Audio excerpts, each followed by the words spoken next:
Olá, meu nome é Fernando e sou do Lar Espírita Luz e Amor. Hoje quero trazer um recado que está registrado em Lucas, no capítulo 22, versículo 46. Por que está dormindo? Mas antes desse recado, vamos fazer uma prece? Deixa eu pensar. Agora, ó Cristo de Deus, dá aos corações, Senhor, o teu manto de imensa luz e infinito amor. Invadi, Senhor, o meu coração, apazigua ele, abraça-nos, dá-nos a bênção em nossos lares, Senhor, aqueles a quem amamos e ainda mais aqueles que nós precisamos amar. Sede, Senhor Jesus, nosso facho de luz, hoje e sempre, que assim seja. Jesus se retirou para o Getsemane, que em hebraico significa o lugar onde se prensa as olivas, onde se faz o azeite. E ele foi acompanhado dos discípulos e disse aos discípulos: permaneçam aqui em oração para não cair em tentação. E ele se retira a um tiro de pedra. É como se você jogasse uma pedra essa distância, uns 20 metros, 30 metros.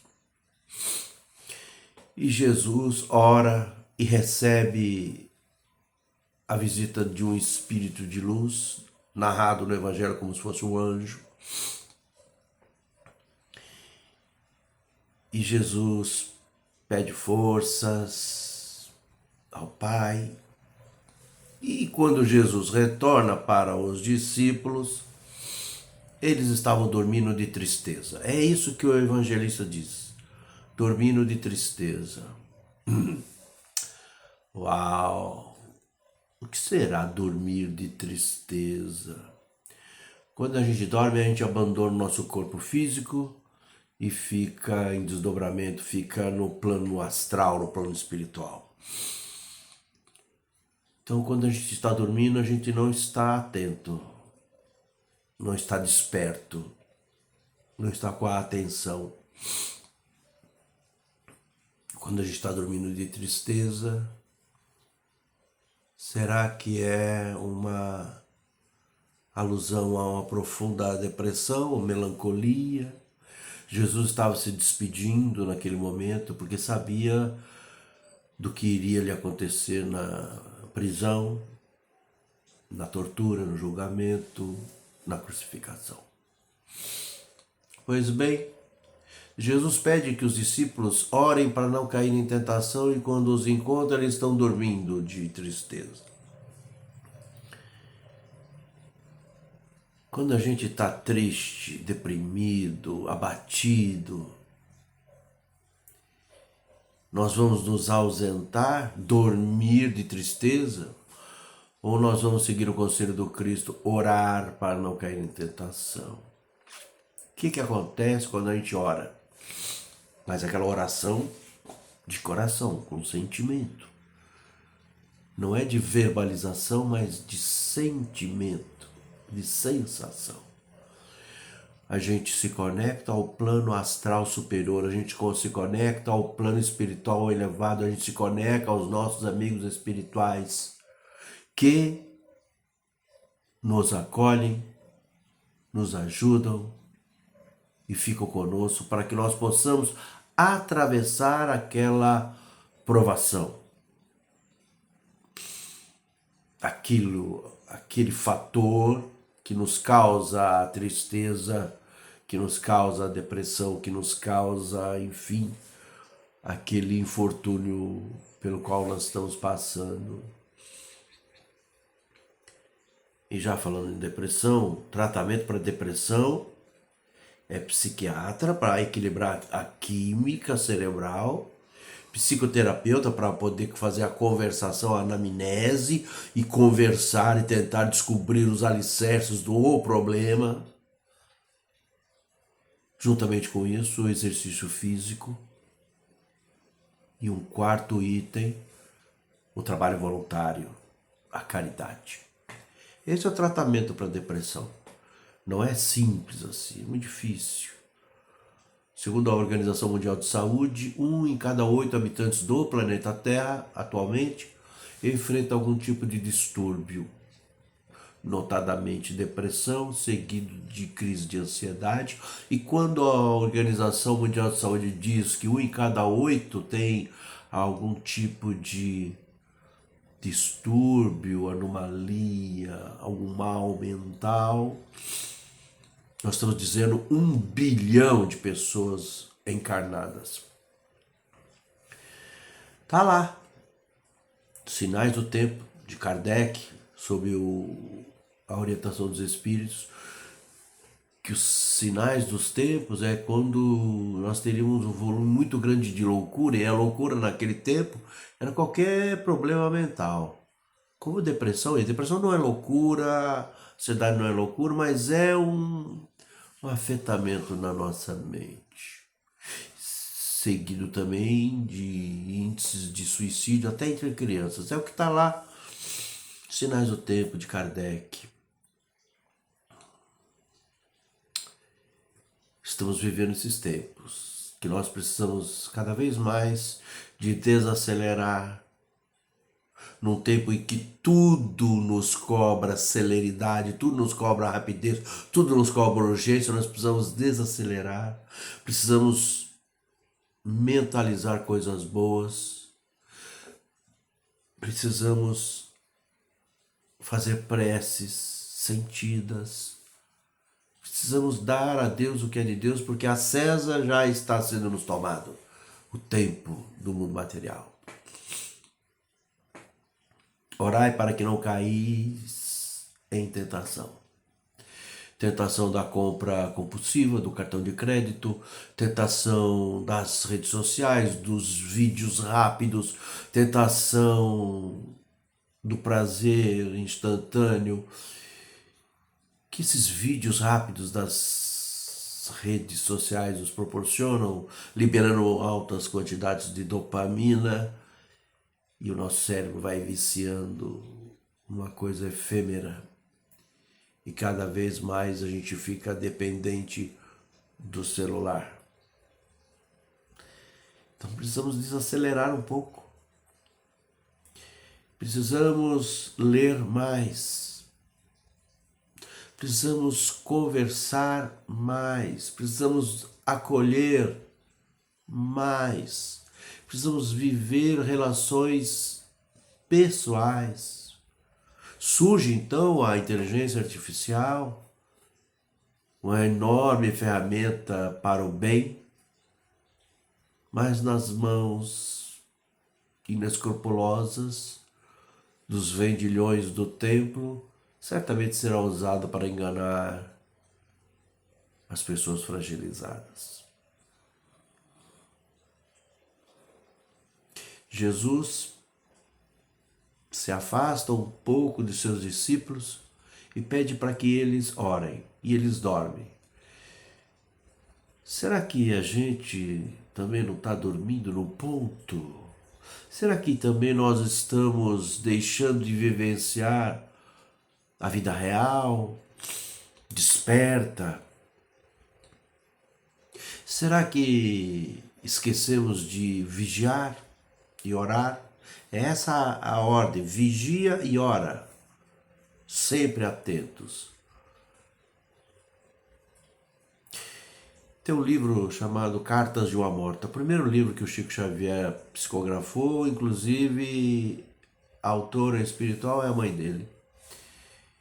E numa das mensagens ela diz que toda prece, toda prece, ela é registrada no plano espiritual.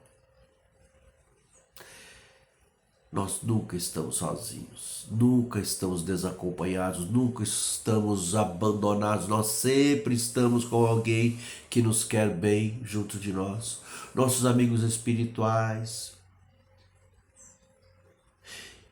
que torcem para o nosso sucesso, que oram em nosso benefício, para que a gente possa, enquanto espírito encarnado, superar as atribulações, superar as provas e vencer a nós mesmos. Quando a gente reencarna, a gente faz uma promessa para aqueles nossos amigos que ficaram no plano espiritual. A gente promete assim: eu vou voltar melhor. Torçam por mim.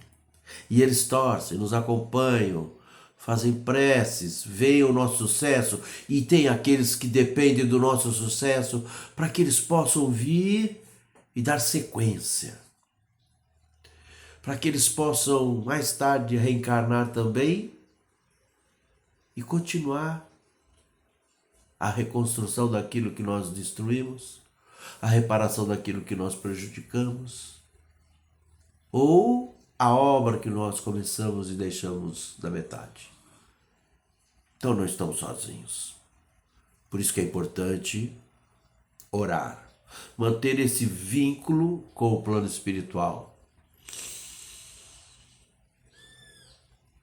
Orar para não cair em tentação. E eu costumo falar que cair em tentação não é sentir a tentação. A tentação a gente sente direto. É não sucumbir, é não fracassar, é não cair diante da tentação. É fazer a prece para não fracassar diante da tentação. Porque tentação vem. Tentação está no limite do nosso aprendizado. E se a gente cair? Levanta, sacode a poeira e dá a volta por cima. Se a gente cair, levante-se. Pegue a tua cama e vai. E não peques mais. Não erres mais. Que pecado em hebraico é errar. Errar. Então, se caiu, se fracassou, levanta. Faz uma prece. Pede a Jesus para alguém te ajudar e ele vai ajudar. A gente não reencarna sozinho a nossa própria sorte. A gente tem uma equipe torcendo por a gente. É uma equipe, uma família, uma turma do bem, querendo o nosso bem. Querendo que a gente não durma no ponto. Torcendo para que a gente não perca as oportunidades que aparecem em nossa vida. As oportunidades aparecem. As oportunidades aparecem. E nós precisamos aproveitar essas oportunidades de fazer o bem, de fazer o que é certo, mesmo pagando um preço. Porque às vezes fazer o que é certo nos cobra um preço grande diante das pessoas que nos amam e que nós amamos. Mas o certo é certo, em qualquer lugar. Jesus fez o que era certo. Foi crucificado por isso. Façamos nós o que é certo também. Façamos nós as nossas preces, as nossas orações. Façamos nós a comunhão com o plano espiritual maior. Façamos nós esse pedido de auxílio, esse pedido de conexão com Jesus e a espiritualidade maior para que nós possamos nos elevar e conseguir superar aquilo que nós precisamos superar. Vencer as batalhas íntimas, internas que nós precisamos vencer. É disso que se trata a reencarnação. A gente reencarna não é para ficar rico. A gente reencarna para experimentar relações afetivas, de camaradagem, de amizade, de amor. Relações interpessoais com as pessoas que nós prejudicamos e com as pessoas que nos prejudicaram, envoltos da amnésia do passado, para que nós possamos recomeçar sem ter as mágoas estampadas na nossa frente como um freio. Ficam aquelas más sensações, ficam aquelas reminiscências do passado, mas se nós temos vontade, oremos para que não caiamos em tentação e estejamos despertos, alertas, vivazes, para continuar na jornada, mesmo quando a gente acha que a jornada é difícil, e quando é difícil a gente precisa de ajuda. Pedi e obtereis, batei se vos abrirá, busquem acharás. Peçam ajuda. Liguem para o amigo. Não tenho vergonha de pedir ajuda.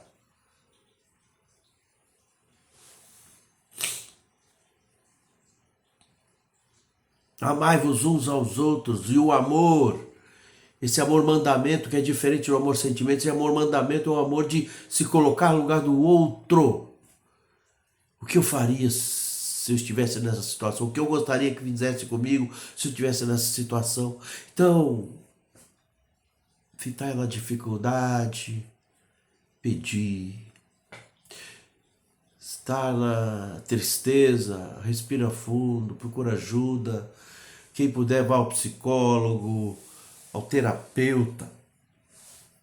Quem não tem, vá numa igreja séria, num centro espírita adequado, converse com as pessoas, abra o seu coração.